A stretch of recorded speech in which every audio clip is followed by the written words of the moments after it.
we are going to meet David. A king, a warrior, a man full of flaws like you and me. But he had one thing. He was 100% honest with God. He didn't pretend. And he tells us there in Psalm 32 about the weight he carried before he became free. He said something like this: "When I kept silent about my fault, my bones grew old, and my groaning was constant all day long. For day and night your hand was heavy upon me. My strength was dried up as in the heat of summer." Have you ever felt that way? Carrying a burden? It could be unresolved guilt, an old resentment towards someone, a word you said and regretted, or one you should have said and kept locked up. You know that something that stays there, sucking your energy, your vitality, making you procrastinate.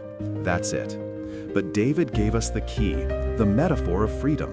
It's not about being perfect, it's about being honest. He said, "Then I acknowledged my sin to you and did not cover up my iniquity.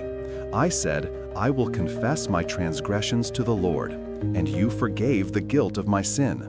He broke the pattern. So give yourself permission now, right there in the silence of your heart. Let that weight go. You don't even need to speak aloud. Think about it, visualize it. Give it a shape, a color, a heaviness. It might be a cold chain on your chest or a rough, dark stone in your hand. And now, with the same intention as David, release it. See that shape dissolving into smoke or sinking into the earth. Feel the muscle memory of that weight leaving. And instantly feel the truth of the first line of Psalm 32 taking over you.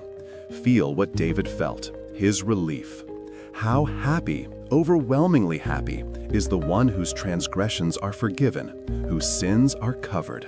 Feel the lightness that takes over you. It's like taking a 100-pound backpack off your shoulders. Your vibe, your psychosphere just changed. You are now in the frequency of grace. And in grace, we don't deserve,